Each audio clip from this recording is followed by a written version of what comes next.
Natalie, I think your mic's not working. Okay, there we go. Here we My go. bad, but have to have the first live go special. Um, okay. So, yes, welcome everybody to our first episode. This is All About Games, a podcast where we jump into talking about all different aspects of board games, from board game mechanics to player counts, board game news, including updates and information for games coming from Open Owl Studios. So, I'm your host, Natalie. I'm here with Brendan. We'll be here every first Wednesday. Say hello, Brendan. Woo. I'm excited. This is great. Usually I had to do all the hard work and now I can just hang out. You can do the fun, you can host. I'm excited to be here. Yeah. I'm reading the chat, so it's like, yeah, sorry guys, I was on mute. But yes, so Brendan is here today for some very special news. And he has some announcements for our Mythwind Kickstarter coming up. So first, when is our actual launch date? Okay, we're getting right into it. Hey? That's great. Okay, Yes, so yeah. we have been saying March 2024, and we're currently in March. We are going live in two. I'm just kidding. We're not going live today. We're going live March 26th. March 26th is our launch date for the reprint and new content, and so we're really excited about that. Yeah. So obviously we've been saying that our Kickstarter was going live for a while. It was going to be in March. Wasn't sure if it was going to be in March, but now to have an official launch date feels pretty good, especially since so many of you have been asking about what the actual date is.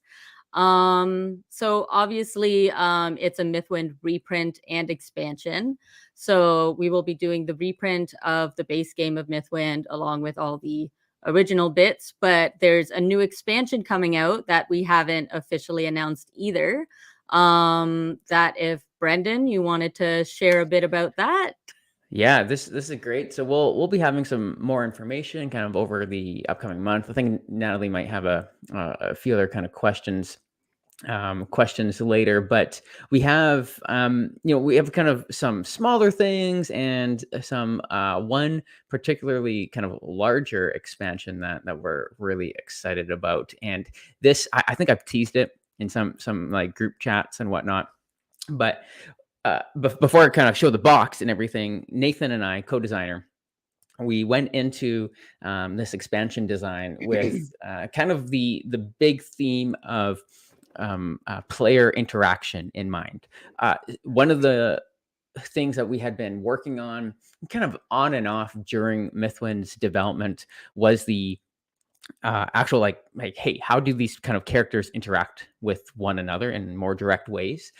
Currently what we have are kind of a bunch of like indirect ways you're kind of contributing to the town together, but there is no like, hey, going and hanging out with a farmer.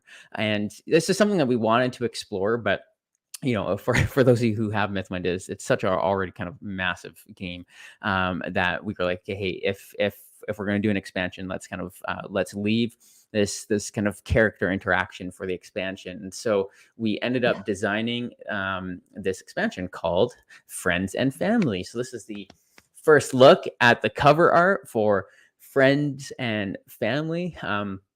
It is it's a kind of a full expansion for Mythwind. Price point will be similar to the Expanded Horizons expansion. I'll Natalie, should I just kind of walk through what our kind of main features are in it, or how should I go about this? Well, I think yeah, you can do like a general overview of it. I do have some questions later on about general questions I've been gathering from the community for a little while anyways. So, maybe just jump into a little blurb about it. Yeah, no, great. So yeah, I'll talk through kind of two of the main elements. We have interactable villagers. So we'll have a bunch of artwork, but But this expansion, it includes a bunch of villagers that you can hang out with when certain buildings get built. They show up on the what we're calling as the friend board, which is an extension on the town. So there's like, we have 3 town slots. We'll add a 4th slot for the friends to hang out on. And these friends, they start as acquaintances. You can become then friends and best friends, and then potentially even partners and life partners with them.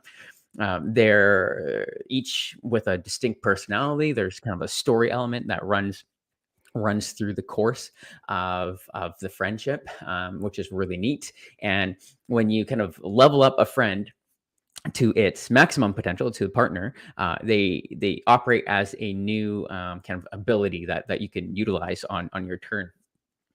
And even some friends have the option of different characters marrying them, which is kind of a neat mechanic where well, mechanic. That's a funny thing, but it's a unique The mechanic for mechanic of games. marrying. um, uh, and then you kind of get access to that friend's abilities.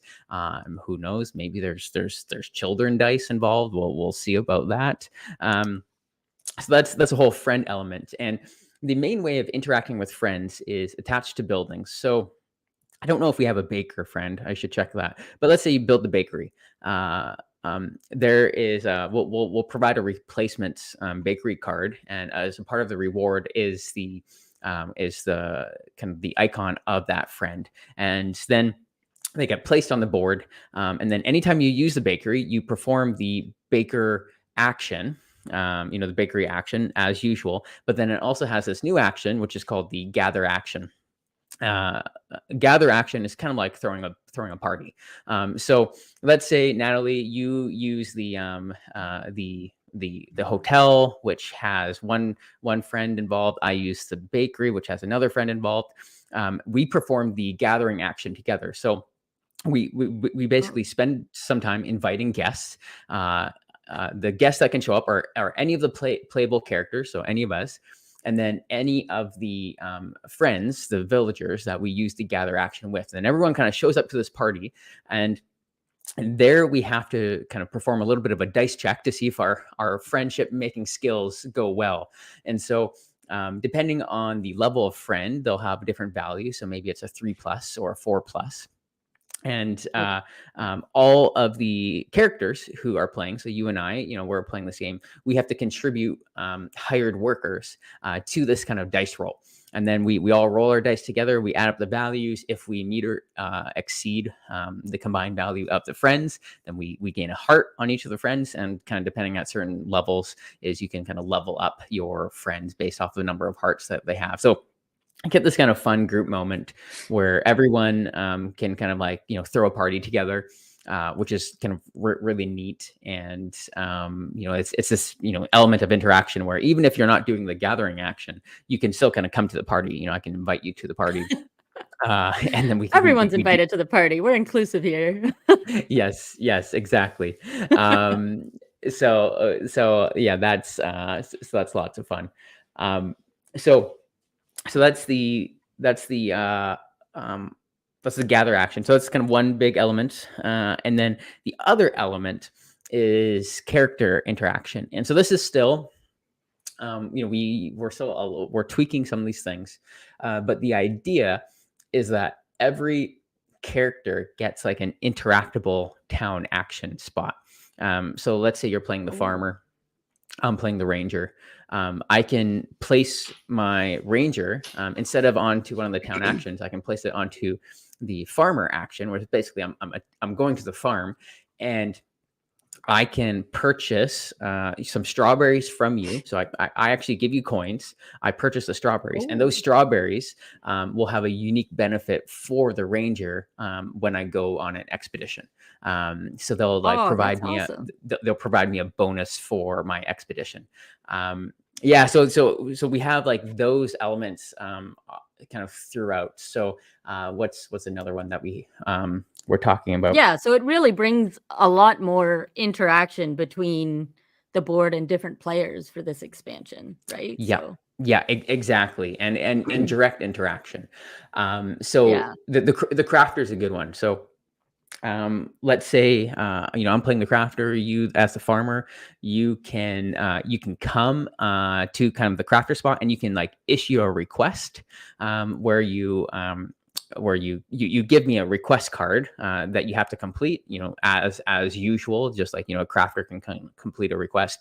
But then the reward of that request is both shared between us. So you gain a reward for completing the quest. It might be money, and as the farmer, you might have built me a plow, or a certain piece of equipment. And so it's like you're kind of helping me by completing a quest, which is kind of Oh, kind of yeah. a neat element. The merchant. Merchant's all about money. Obviously, there's a way to kind of trade your goods and do that kind of stuff. So we're really excited about this expansion because it provides, hey, as a lot of people Yeah. are showing in chat, Steve from Co-op Guild, right? You can marry other characters in the game. This might get awkward in a good way when I play this game with my wife. Yeah, sorry, Steve. Um, It's but like, "No, I'm marrying the crafter." yeah, Nice. yeah. So that's kind of like that's the high level of what we're doing with friends and family, and obviously we'll reveal more. The hope is to have a kind of a working rulebook or a finished rulebook when we go live for the Kickstarter, so you can kind of see all that. But yeah, now Yeah. I don't know if you have any questions, or if the community has any questions specifically about the expansion here. Yeah, because I mean, with that expansion, it sounds like you can have interaction, but it's not necessarily tied to whatever characters are being played, which I think was one of the harder things to manage, where it's like, how do we make sure we're getting interaction between, like, say, the merchant and the ranger, and you need those two pairs to do something, right? But now it sounds like you can balance it for every single pair of characters or player count while you're playing. Um, and I guess, like, obviously the game is great solo, but now having more of that interaction when you have, like, 2, 4, 5 players, if you have Hmm. the Expanded Horizons expansion, brings a lot more game to, the first backers that come, and then it's a whole new aspect for them to try out with different groups of people. So, Yeah, yeah, that's and really neat. and like, I'm not sure. I think there's a question of this in the chat. Yeah. Um, uh, I think Eva. Feel free to click on, if you Yeah. want to click on any of the Oh, the comments there. But yeah. yeah, so I think Eva is asking if these characters need to be in play at the same time, or could you use these interactions in some way while playing true solo, but changing characters between seasons. This is a question that we're thinking through. Some of it requires that direct interaction. So, like, if I'm the ranger going to the farmer, I actually have to purchase a tended crop, and I take that tended crop and I place it on, like, on my character, and I can spend it when I go on an expedition to for a benefit. So in some ways it actually requires that. There might be some concessions that we're able to make with true solo. Yeah. But yeah, we're currently thinking about that. Yeah. So, probably the biggest questions that would be with this upcoming campaign is, well, now we know the launch date, but when are we planning to have the campaign end? So that people know how long the campaign would be. Oh yeah, okay, so let me just pull up my calendar. We are tracking. Okay, so launch date on the 26th. The plan right now is to go to April 22nd. So good kind of Yeah. chunk of campaign. Um, and then the pledge manager will be pretty quick. So Yeah. the idea is that we're getting this game to printers really fast. Or w- there's an off chance, we're not going to put this on our Kickstarter, but there's an off chance that we're able to kind of deliver this by the end of this year. It's off chance. More Yeah. likely it'll be kind of around this time next year. So Q1 2025 will be when we deliver everything. But so we're doing the reprint. We don't really have any overage of the English version, and then we're also kind of doing this new content. Most of the new content, has been designed.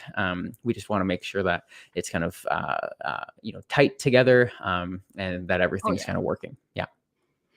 Yeah. And then one of the other things is we'll be going over to Game Found. And I know some people also questioned in some of the previous pledges that we'd be offering on Game Found the stretch pay option, I think, right? Yeah, so for the late pledge, yeah, it won't be running too long. Like we'll probably have late pledge, kind of the pledge manager open for like a month, maybe 2 months. And yeah, we will off. I think that's a possibility to offer stretch pay just on kind of the late pledges. Here's a note though.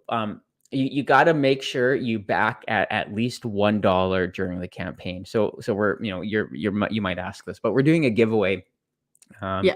during the Kickstarter campaign for a mini expansion called the Secret Lives of Sprites. Think Pokemon cards, but for our sprites that are kind of shuffled into the adventure deck and kind of our fun little kind of interactions with the sprites. But that is going to be that's only as like a giveaway if you have a pledge during Kickstarter. If you late pledge without having anything during the Kickstarter, then we're going to be charging for that mini expansion, probably $10 or something. Okay. So I mean, adding on to that, then would there be Kickstarter exclusives to the new campaign? Yeah. So yeah, kind of exciting. A couple things that are happening with this reprint is we're entering into distribution with a few partners. So GTS distribution, I think we announced, I don't know if anyone saw that, we announced that a couple weeks ago, where they will be handling kind of retail distribution in the United States to, I think there were like 4,000 or 5,000 stores. So one, it's just really exciting for us because this means that, Mythwind can get into the hands of a lot more people quicker, better. Like, and then we can Quicker, continue better, to create. faster, stronger. Yeah, and we can continue to create just more and more and more content, which is really exciting. But what kind of at the same time is, even though we're doing that, we're actually not offering everything to our distribution partners. There's a bunch of things that will be kind of like crowdfunding exclusive. So just a couple of the things off the top of my head. Anything that's Myth Drop is crowdfunding exclusive. This Secret Lives of Sprites will be a crowdfunding exclusive item for the English version. There's a bunch of questions around different kind of like our language partners, right? So when I talk about crowdfunding exclusives, I mean kind of specifically in the English region when it comes to kind of gameplay content.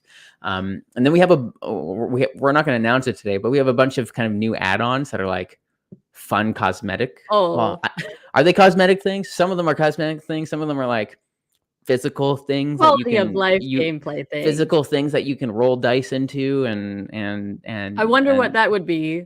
and stuff comes. A bucket. Yeah. And so a lot of those add-ons we don't offer through distribution, and so we'll kind of be marking what is kind of crowdfunding exclusive versus what's not. Yeah. Bigfoot 78 said, is the secret that the sprites steal silverware? I'm like, That'd be yes. funny. Yeah, maybe. So yeah, I guess there's also another question in the chat about Mythwind. So will there be a rebalance for some of the characters like Merchant and Innkeeper? Yeah, it's great. Great question, Ilya. So we are actually currently testing a few of these tweaks in a testing group right now. Well, I think we made an invitation last week for our Discord and our Facebook community groups for those hardcore Mythwind fans that kind of want to be a part of a quality of life update.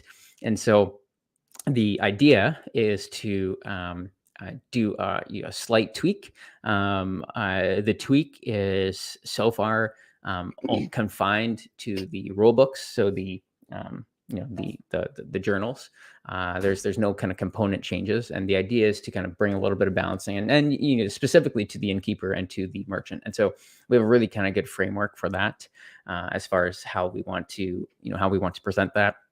And then one of the other things that we're going to be including in the core box, that's new, are some character reference cards that will just give people quicker access, a little bit at a glance, like, hey, this is how these icons work. This is just a character reference card, which we've had some number of people ask for. The question that comes up right after this, hey, how, if I back the first Kickstarter, like what does it mean for that one? So first of all this stuff is available online for free. We'll have that available online for free. But I think we're looking into pricing, a small kind of like physical, if you want to kind of buy the rule books and these character upgrade packs, just as so you can have them physically, and we would kind of combine them all into one package. And we don't want to price them super expensive, because the idea is just hey, we want to cover cost, and if if you purchase anything on the Kickstarter outside of that, we will just that will be free shipping. That'll just be kind of included. So the idea, for those of you who kind of want the 1.1 update for the balancing, we can you can have the physical version, or you can get the digital version. Okay. So, just for fun fact, I just wondered which character is your favorite in Mythwind. Yeah, so it's honestly it's always the farmer. Farmer was the first one that I kind of originally thought of with the game. And I still like the farmer. There's something about the polyomino. The polyomino tile building is a nice. Yeah. I think that's one I like as well.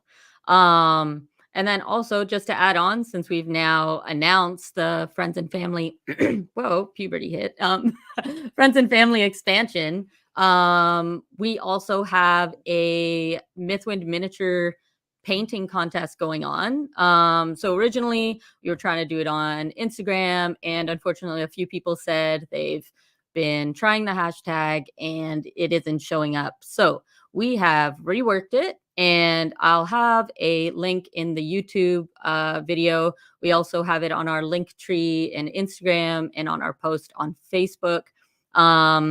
You can now enter on our page on Board Game Geek, where there is the Mythwind entry page. All you have to do is get your favorite Mythwind painted miniature and load up a picture, and we'll be voting on those until April 14th, I think it was. Yep.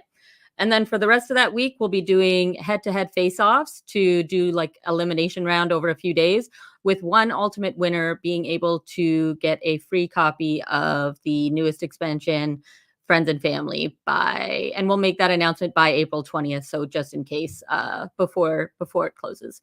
But yeah, that's a fun little activity. I mean, I've been seeing so many people in the Discord and our Facebook having amazing minis, and I have no artistic ability whatsoever.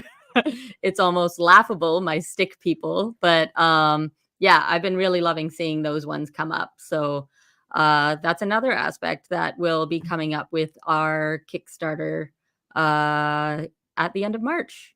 Yeah, no, it's really it's been really neat seeing everybody's crazy painting skills. I saw somebody posted a picture of it was like they like set up their whole table. It's like this diorama, and their whole table they had like leaves, and it was like the town. I don't know. It just looked really cool. It's like, hey, I want to come play at their house. But yeah, made my setup feel like, oh, okay, little sadness. But no, it's been great seeing what the community comes up with, and just really thankful with how helpful they also are with each other, with different ideas and different crafting ideas to make the game better in general.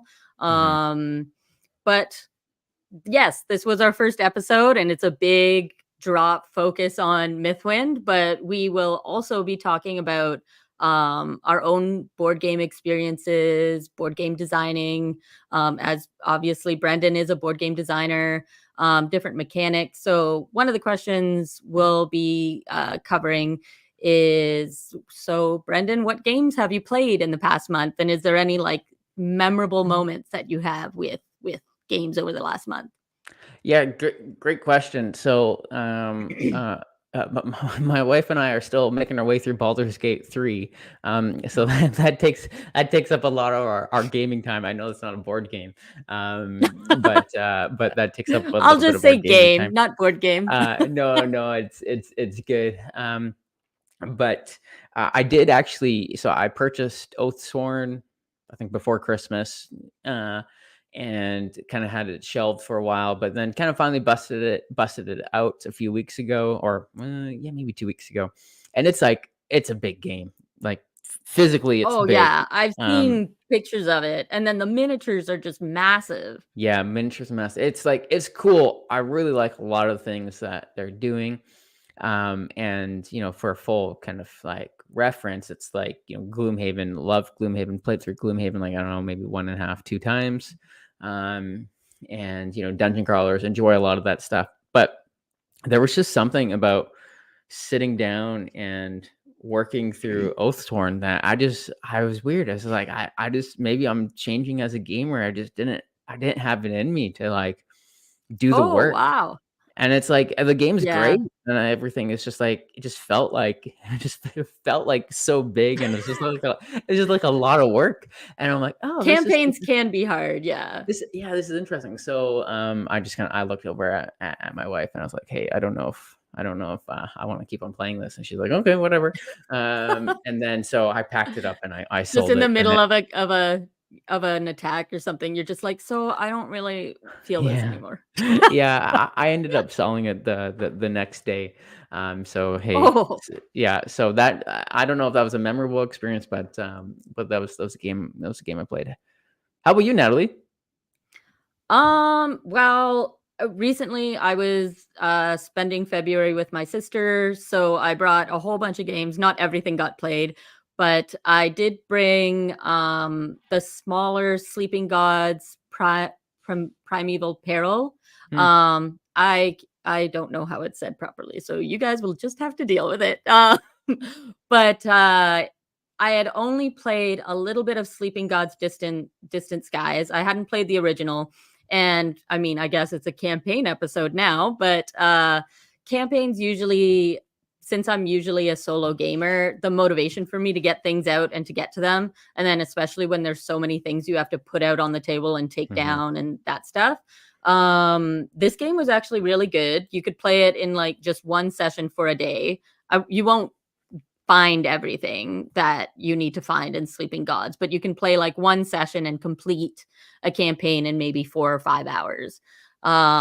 And my sister really enjoyed it because she loves the story games. So hmm, she liked this one. She liked Mythwind. She likes there was another one. She likes Eldritch Horror, the board game. I haven't taught her. I didn't have the Arkham Horror card game hmm, anymore.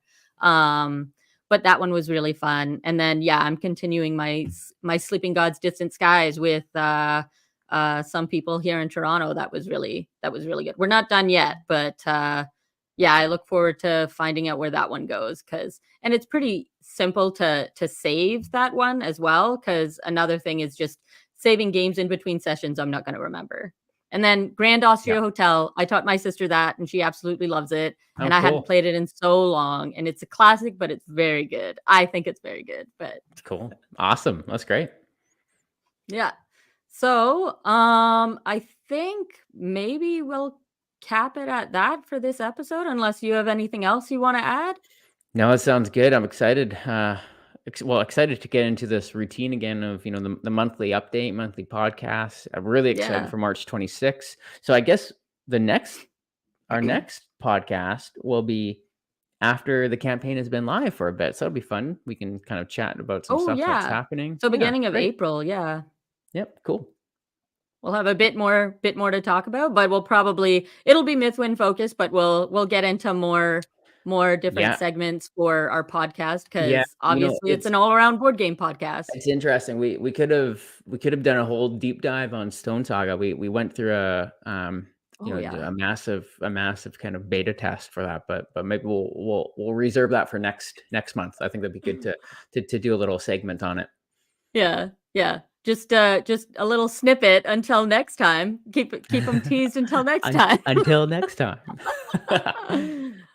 Yeah, so thanks so much for tuning in on Facebook and YouTube and Instagram, and hello if I didn't catch your hellos on Instagram, because I saw a few of them, but it went pretty fast. So And thank you for tuning in later when this is on a podcast and oh yes. when we're in your ear canals just through Yes. Spotify or whatever. I think that's a thing too, right? We're Oh podcasting this yeah. after. Yeah, sweet. Yeah, so the podcast link will be we'll be uploading the audio of this live stream for our podcast, which we have in our link tree, and I'll be posting a link everywhere Open Owls is. If you Sweet. don't want to see our faces, just hear our voices, then there you go. Problem solved. Awesome. Okay, so we'll see you guys next month, and we'll talk about Stone Saga and some more board gaming news. And if you guys ever have any other questions for the podcast, just send them over, DM them on Instagram, follow us in Facebook, any of our communities, and our Discord community as well. Yeah, we will see you guys next time. Very awkward to end Yeah, a show, but it's always finding the ending. All you do is just click the end stream button and then we're done. all right. Right. See you See guys everyone. next time.